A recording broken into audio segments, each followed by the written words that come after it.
16 जुलाई 2012 कसड़ी घाट। 4 दोस्त अनिकेत, साहिल, राजीव और अमित एक रात मुंबई वापस लौटत रहले ह। उ सब हॉलीडेज एंजॉय करे के बाद वापस अपने होम टाउन लौटत रहले ह। अरे यार, कभी रास्ता खत्म होई। 2 घंटा से यही रास्ता पे भटकतानी। बैठे बैठे कमर में मोच आ गइल बा। हाँ यार साहिल, तोरा के ई रास्ता के बारे में कुछ पता बा का? कि ऐसे ही गाड़ी घुमावताड़ा? पता ना यार, यूजुअली दिन में तो ये रास्ता जल्दी कट जाला। पता ना ई बेर ऐसन का होखता। अच्छा, ई का बहाना है? तोरा कहे के मतलब बा कि राती के ई रास्ता अपने आप लंबा हो गइल है? नहीं, हमार कहे के मतलब ई ना है। हम रात में अब तक ई रास्ता से सफर नइखे कइनी। दिन में 2 से 3 बार एजा से गुजरल बानी। रात के एक्सपीरियंस तो हमहू नइखे। अच्छा, तब बिना एक्सपीरियंस के ही ते रात के 12 बजे ई रास्ता के चुन ले बाड़े। वो अभी आपस में बात करत रहले कि तबे उनका पीछे से कोनो ट्रक के तेज हॉर्न सुनाई दिहल। वो ट्रक लगातार उनका गाड़ी के ओवरटेक करे की कोशिश करत रहली है। कैसन ड्राइवर बा, पी के गाड़ी चलावताड़े का? इतना में तो वो ट्रक इनका गाड़ी के एक तेज टक्कर दिलस और लगातार हॉर्न बजावत रहल। साहिल, साइड दे ओकरा के, लागत आई हमनी के मारे के इरादा से आइल बा। साहिल ओकरा साइड दे देवेला और वो गाड़ी सीधा आगे निकल गई। तू लोग वो गाड़ी के देखला? ऐसा लगता जैसे खंडर से निकाली होके। ऐसा लगता 200 साल पुराना ट्रक रहल। वो लोग ये इंसिडेंट से घबरा गए रहले। तकरीबन 10 मिनट बाद गाड़ी एक पुराना कब्रिस्तान से गुजरत रहल। वो हाईवे पे एगो कब्रिस्तान भी रहल है। गाड़ी जैसे ही वो कब्रिस्तान के नजदीक से गुजरल, उनका कबर के पास उहे पुराना ट्रक देखान जौन थोड़ा देर पहले उनकरा जान के दुश्मन बन गई रहे। साहिल, गाड़ी रोक, वो देख। अरे, ये तो उहे ट्रक बा जौन हमनी के परेशान करत रहली। तो दोस्तों, का इरादा बा? हमरा लगता हमनी के एक बार जाके देखे के पड़ी कि असल में माजरा का बा। तू पगला गेल बड़े का? आधी रात में कब्रिस्तान में जाए के बात करत आड़े? अरे मरे के बका। अमित उनकरा के ओजा जाए से रोके की कोशिश करे लागल, लेकिन तबे उनका वो ट्रक से एगो आदमी उतरत देखान जे काला पोशाक पहिरे रहल और ओकरा सर पे एक हैट रहल। वो लगभग 7 फीट लंबा और हट्टा कट्टा रहल। ये देखकर न जाने काहे सबके उत्सुकता और बढ़ गई और अमित के अलावा सभी उ आदमी के बारे में पता लगावे खातिर उत्सुक हो गईलन। अमित के भी मजबूरन उनकरा संगे जाए के पड़ल। भला उ अकेला रह के का ही करत हो जा। टॉर्च की रोशनी में चारों जब उ ट्रक के नजदीक एक दीवार के पास पहुंचलन तो उनकर दिल बैठ गई। उ लोग जौन देखलन ओकरा के देखे के बाद उ लोग के रोंगटा खड़ा हो गई। उ लोग देखलन कि एक ट्रक ड्राइवर यानी उहे नकाब पोश आदमी उह में कबर खोद कर लाश के निकलस और ओकरा बेरहमी से खाए जात रहल। वो जिस्म के हर एक अंग के निकाल निकाल के बड़ा गंदा तरह से खाए जात रहल। भाई, ये कौन राक्षस है? निकला जल्दी एजा से। हड़बड़ाहट में वो सभे एक साथ भगलन, लेकिन अमित इतना डरा गईल कि वो हिल भी नहीं खे पाइल। कदम के आहट सुनकर वो शैतान के पता चल गईल कि केहू ओकरा ऊपर नजर रख लेबा। यही खातिर वो सीधा पीछे पलटा और पलटते ही ओकरा ओजा 3 लड़के भागत और एक अकेला अमित खड़ल दिखान। वो शैतान अमित के पास पहुंचल और वो शैतान सीधा अमित के गला पे वार कैलस और 21 वार में अमित के दर्दनाक चीख निकलल और एकरा साथ ही अमित के कहानी उहें खत्म हो गई। लेकिन एकरा बाद के नजारा एकरा से भी भयानक होए वाला रहल।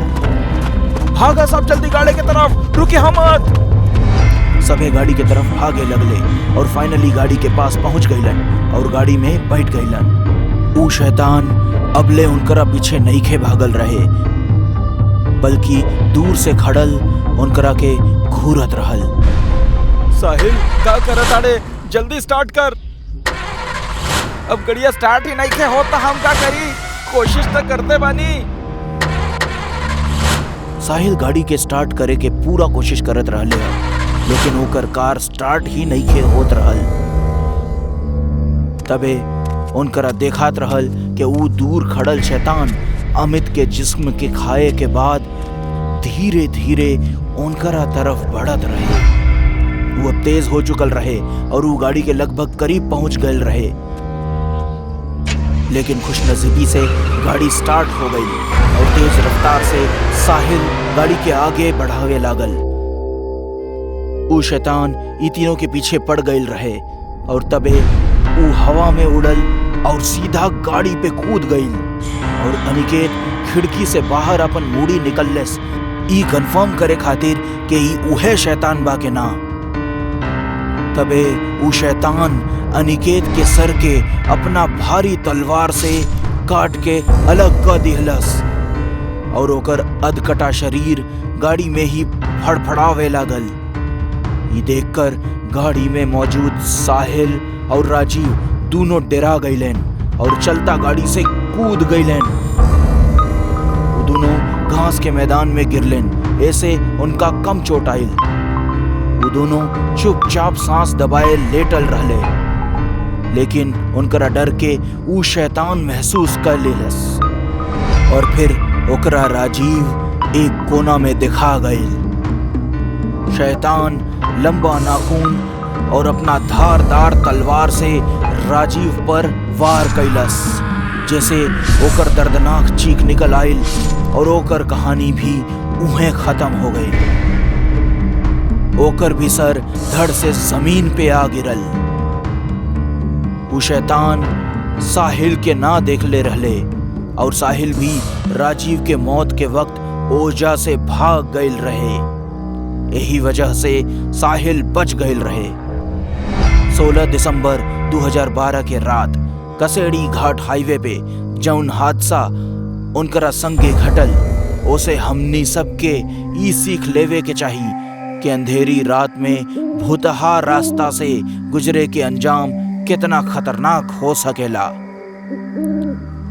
कहल जाला कि वो भुतहा सड़क के कहानी में एक शैतान है जो हर रात 12 से 3 के बीच अपना पुराना खतरनाक ट्रक से अपन शिकार के पीछा करेला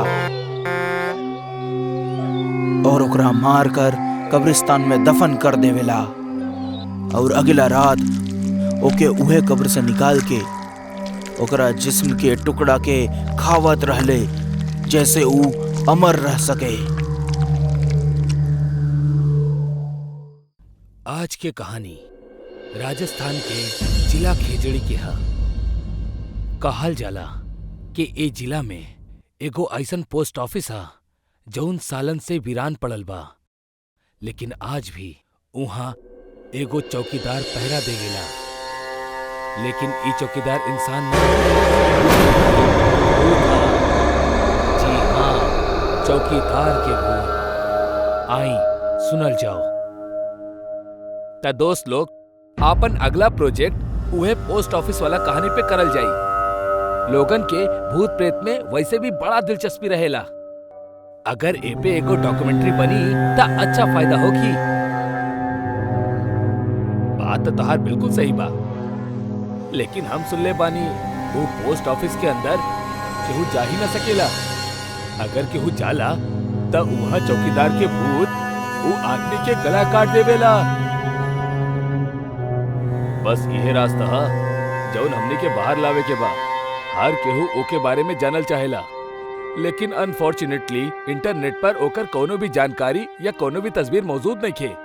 यही से हमने वो पहला शख्स होखब जे पूरा लोकेशन के सच्चाई लोगन के सामने लेके आई। हाँ, और एकरा से शायद प्रोडक्शन वाला हमनी के प्रमोट भी कर दी है। बिल्कुल दोस्त लोग, तब बस इंतजार करा कल रात के। जितना जल्दी हो सके अपन काम खत्म करके एक पब्लिश कर दिया जाई। अरे लेकिन इतना जल्दबाजी करे के का जरूरत बा? और वो सीधा कल। थोड़ा आराम से चल जाओ। आराम से चल बा तब बॉस हमेशा के खातिर आराम दे देई।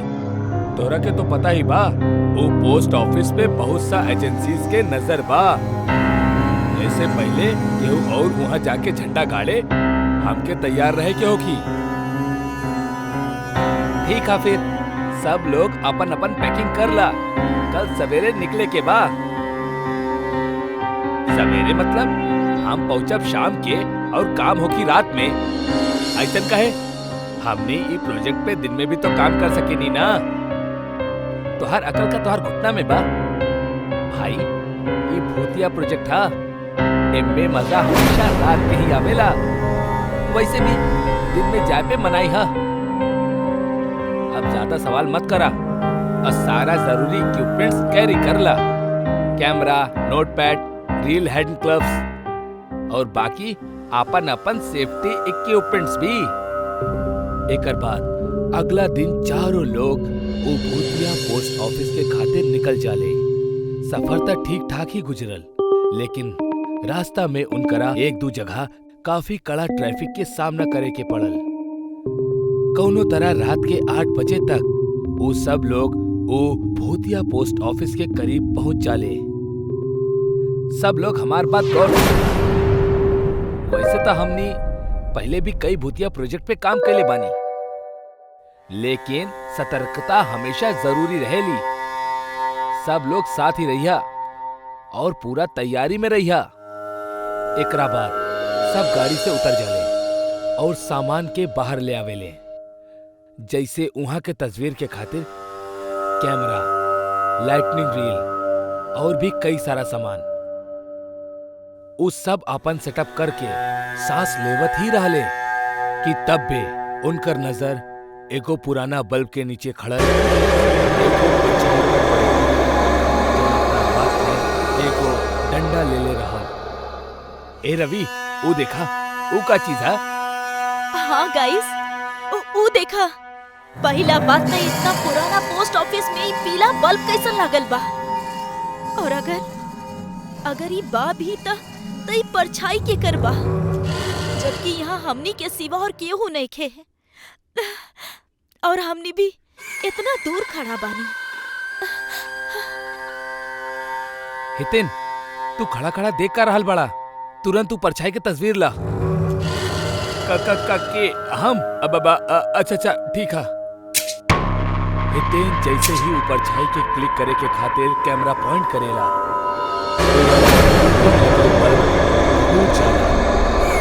जैसे वो हल्का सा रोशनी भी चल जाली और गहरा अंधेरा छा जाला।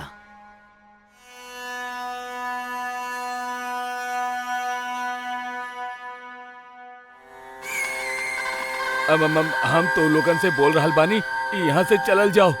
तोरा के मालूम बना, वो चौकीदार यहाँ आवे वालन के सर धड़ से अलग कर देवेला।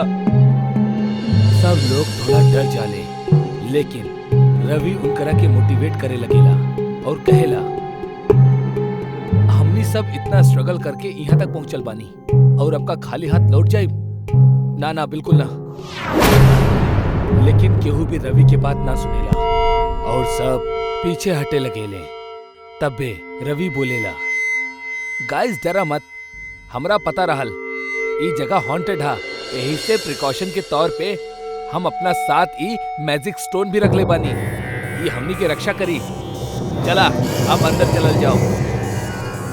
वो मैजिक स्टोन के सहारे सब लोग पोस्ट ऑफिस के अंदर जाए खातिर तैयार हो जाले। धीरे धीरे वो सब लोग वो खंडर और इतना पुरान पोस्ट ऑफिस के अंदर दाखिल हो जाए। टॉर्च की रोशनी से सब लोग तुरंत वहाँ के डॉक्यूमेंट्स और इम्पोर्टेंट फाइल्स के खोज करब शुरू कर देवेले। हितेन अपन फोटोग्राफी के टैलेंट दिखावेला। वो जगह के तस्वीर के रिंग लाइट की मदद से कैप्चर कर लेवेला। कुछ समय तक सब कुछ ठीक चलत रहे। लेकिन तब बे अचानक उनकरा के कौनो आदमी के भारी कदम पटके के आवाज सुनाई देवे लगेली। सब लोग दीवार के कॉर्नर में छिप जाले सिवाय रवि के। रवि वहीचे डॉक्यूमेंट चेकिंग करे में लागल रहे। रिंग लाइट की रोशनी में हमके साफ दिखत रहे। ऊपर जाए के बाद में एगो धारदार हथियार जेके लेके और अगला ऊपर भाई रवि के सर के ओकर धड़ से अलग कर देवेली और ओकर गर्दन नीचे जमीन पर गिरल छटपटात रहे।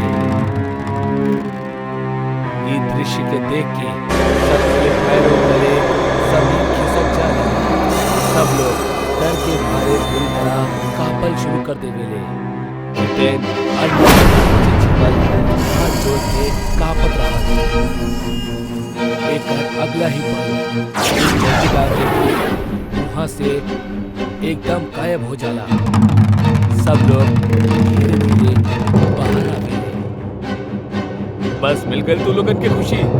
हम पहले ही मना कर ले रहनी यहाँ आवे खातिर, लेकिन तू जिद्दी लोग अब भुगता मरा सबके सब। गाइस, बाकी ये वक्त अफसोस के नहीं थे, बल्कि तुरंत यहाँ से निकले के बाद। रुका मत, ऐसे पहले कि वो चौकीदार राउंड मारे खातिर दोबारा आ जाए।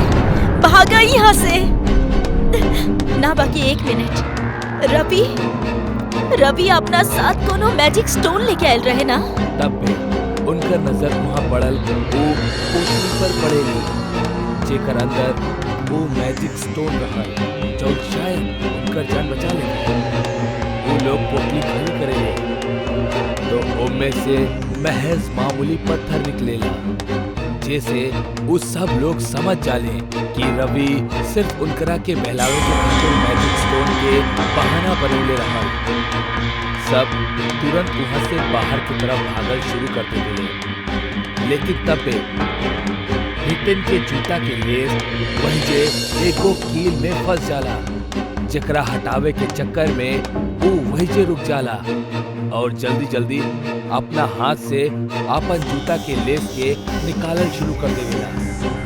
लेकिन तब तक होकर दूसरा साथी वो भूतिया डाकघर से बाहर आ चुका रहा। वो सब लोग हितेन की आवाज दबाव सबने अपन जूता निकालेला और तुरंत बाहर के तरफ आवे लगेला। लेकिन तब भी बीच में उस चौकीदार के भूत आ जाला जो ठुकरा अपना पीछे पकड़ के अंदर खींच लेवेला। वो डाकघर से लगातार हितेन के चीख सुनाई पड़त रही। बहुत दर्दनाक चीख रही। ऐसे पहले कि वो चौकीदार के भूत बाहर आके दूसरा लोगन के भी वह हस्म करत, सब तुरंत वहां से भाग जावेले। आज भी वो डाकघर यानी पोस्ट ऑफिस में केहू भी न जाला, काहे कि ऐसन मानल जाला कि वो पोस्ट ऑफिस के 4 दीवारी में एगो चौकीदार के भूत भटकेला, जौन की मरे से पहले यही पोस्ट ऑफिस में चौकीदारी करत रहल।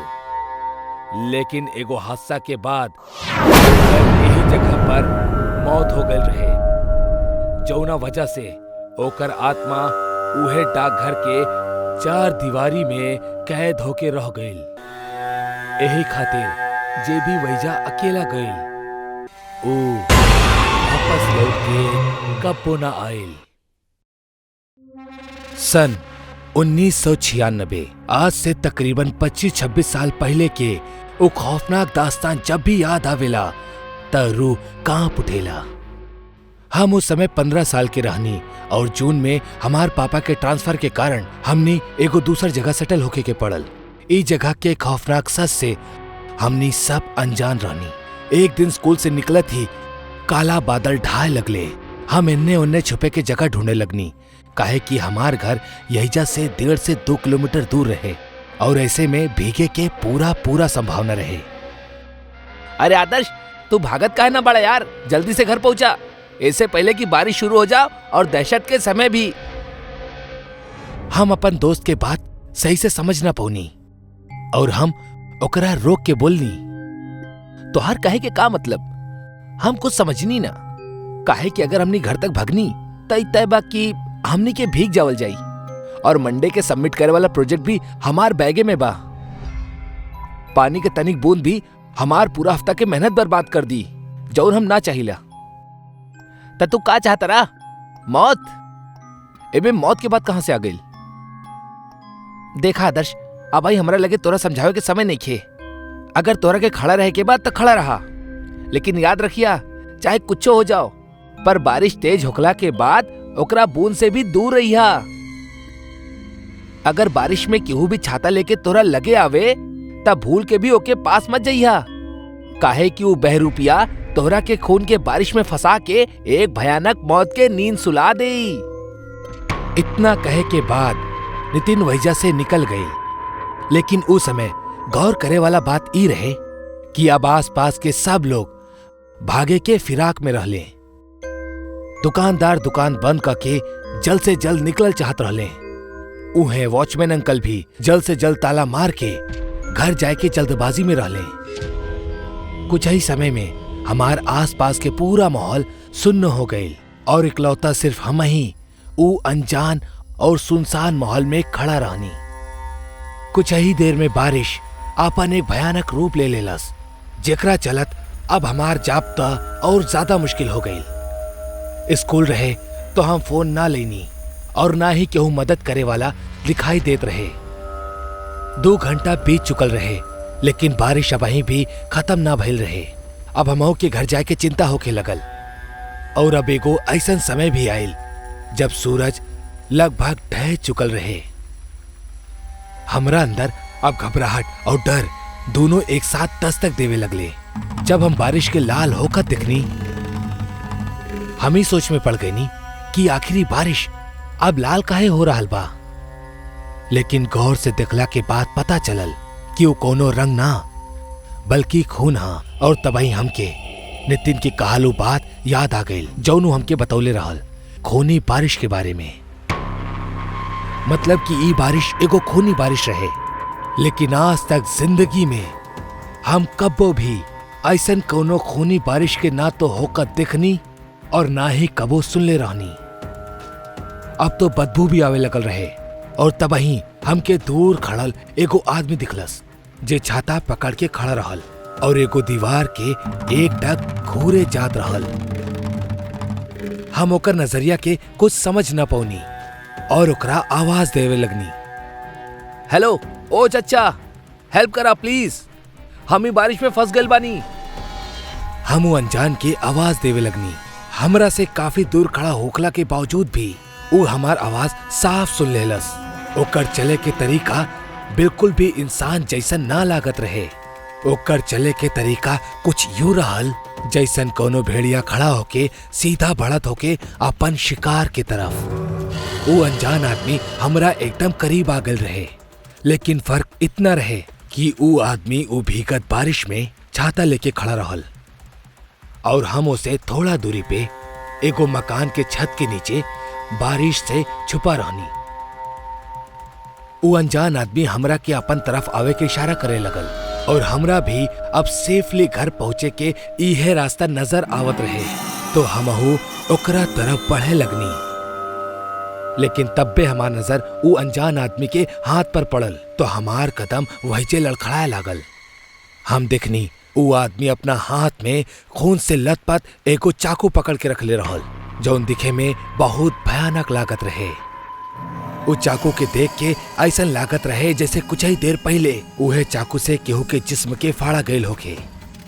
हम बहुत ज्यादा डर गए रहनी और वापस पीछे हट गईनी, पर तभी हम देखनी की सामने खड़ा उस शख्स के चेहरा बदले लागल और ओकर चेहरा कोनो भेड़िया की तरह होके लागल, नुकीला दांत और पंजा खतरनाक।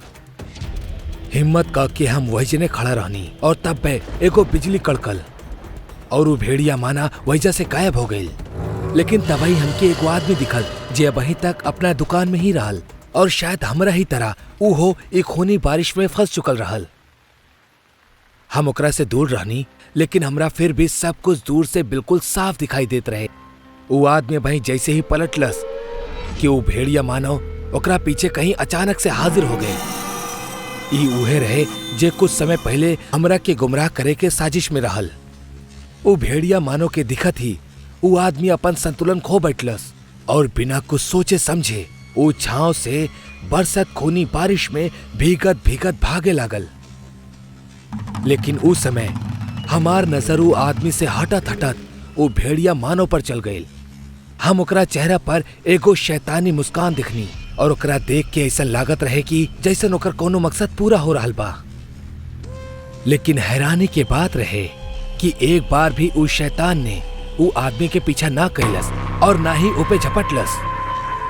लेकिन बावजूद एकर कुछ देर बाद वो आदमी चिल्लाए लागल और भागत भागत अपना आप ही ओकर रफ्तार भी कम होके लागल।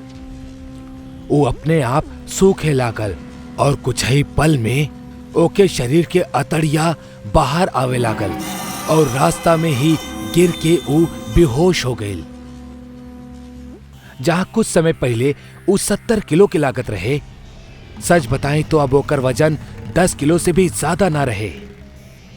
तब बे दूर से वो भेड़िया मानो भागत होके वहीजा पहुंच गए और वो आदमी के घसीट के वो जंगल में ले गए।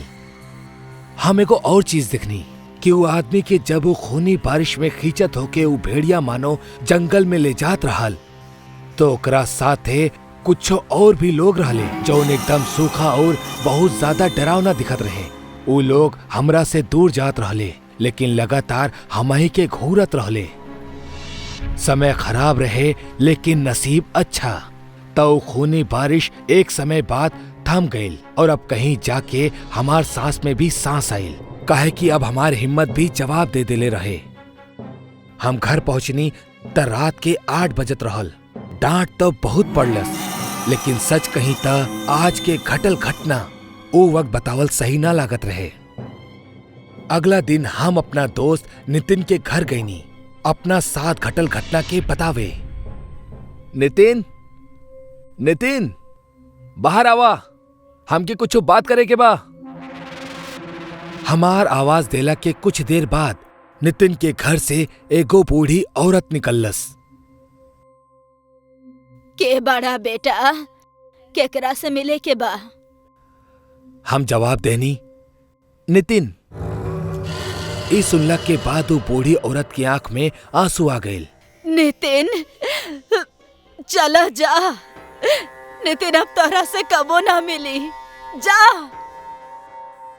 क्या? लेकिन काहे? काहे कि कलू मनहूस बारिश हमार पोता के जिंदगी छीन लेलस। निकल गइल हमार पोता के शरीर मनहूस बारिश।